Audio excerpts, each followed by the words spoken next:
So guys, Deadpool and Wolverine officially 1 billion cross कर चुकी है, जो काफी ज्यादा इंसान नंबर है क्योंकि इसकी मूवी ने ये सिर्फ 3 वीक्स में करके दिखाया है और ये आर रेटेड मूवी है। जबकि मार्वल की पुरानी मूवीज को देख लो तो डॉक्टर स्ट्रेंज 940 मिलियंस के आसपास अटक गई थी और यही लास्ट 3 साल की मूवीज में सबसे ज्यादा गई थी। हाँ, मैं स्पाइडरमैन नो वे होम को इंक्लूड नहीं करना चाहता क्योंकि वो एक कोलैब मूवी थी और PG-13 भी थी। जबकि डेडपूल आर रेटेड की हिस्ट्री में हिस्ट्री बनाती जा रही है। ये आर रेटेड रहते हुए भी इसने 1 बिलियन कर दिया है और लास्ट बार आर रेटेड मूवी ने 1 बिलियन टच किया था, वो थी जोकर 1।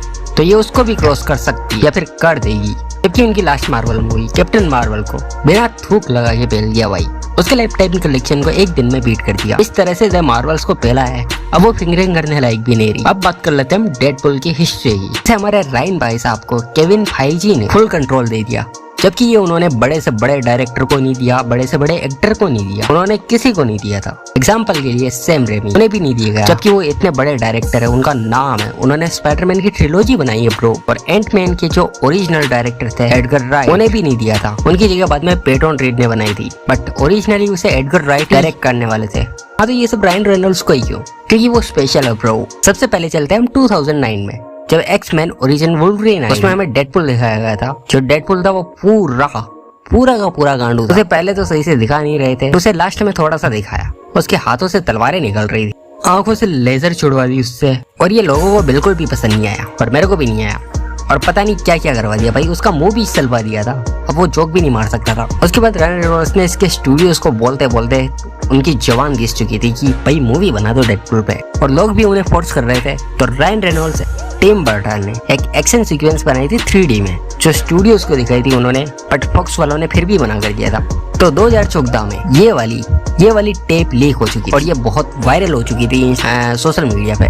तो स्टूडियोज पे और ज्यादा प्रेशर आ गया और उन्हें मजबूरी में डेडपूल की मूवी को ग्रीन लाइट करना पड़ा। उन्होंने डेडपूल को बनाने के लिए सिर्फ 60 मिलियन दिए थे, जो किसी भी सुपर हीरो मूवी के लिए बहुत ज्यादा कम होता है। उसके बाद मूवी की शूटिंग चलते चलते उन्होंने 2 मिलियन और काट लिए, इसलिए उसमें जो लास्ट फाइट सीन था उसमें से वो डेडपूल अपने आधे औजार उसकी गाड़ी में ही भूल जाता है, वरना वहाँ पे और ज्यादा क्रेजी होने वाला था। उस मूवी को 58 मिलियन पे बनाया गया और उसमें रायन रेनॉल्ड्स ने अपनी फीस नहीं ली थी, उन्होंने अपनी जेब से पैसे दिए थे डायरेक्टर की फीस के लिए भी, और मार्केटिंग भी वो खुद जा के कर रहे थे। और उसे रिलीज करने के लिए वीकेंड भी नहीं मिला था, फॉक्स वालों ने उसे वैलेंटाइंस की डेट दी थी रिलीज करने के लिए। उन्होंने बोला करना है तो करो वरना निकल लो, और उसके बाद वो आई भी तो वैलेंटाइन डे पे। और फॉक्स को तो बिल्कुल भी उम्मीद नहीं थी कि ये पैसा भी कमाएगी या नहीं, उन्हें पक्का लग रहा था भाई हम डूब रहे, हमें इससे बिल्कुल उम्मीद नहीं है। और उसके बाद जो हुआ, डेडपूल ने वैलेंटाइंस डे पे आते हुए भी डेडपूल का पूरा बजट एक दिन में क्रॉस कर दिया। शायद ऐसा ही हुआ था, या फिर 3 दिन में उसने क्रॉस कर दिया था, जो काफी ज्यादा इंसेन था। और स्टूडियोज भी शॉक हो गया था, जो आर रेटेड मूवी होते हुए भी उनकी मूवी से बड़ी ओपनिंग ली थी, और वो बिगेस्ट आर रेटेड ओपनिंग वाली मूवी भी बन गई थी। और वही एक इकलौती आर रेटेड मूवी थी जिसने सबसे ज्यादा पैसा कमाया था, और ये सबका रीजन था रायन रेनॉल्ड्स। उन्होंने इस मूवी को ऐसे मार्केट किया था एंड उनका ही सारा इनपुट था और जो उनकी मेहनत थी। और इस मूवी ने टोटल कमाए थे 783 मिलियन, जो बिल्कुल हिस्ट्री मेकिंग मूवी थी। और इसके सेकंड पार्ट को रिन्यू कर दिया गया था हैंड टू हैंड, और ये इन्फिनिटी वॉर और इसी टाइम पीरियड के बीच आई थी, जबकि डेडपूल की इतनी हाइप भी नहीं थी।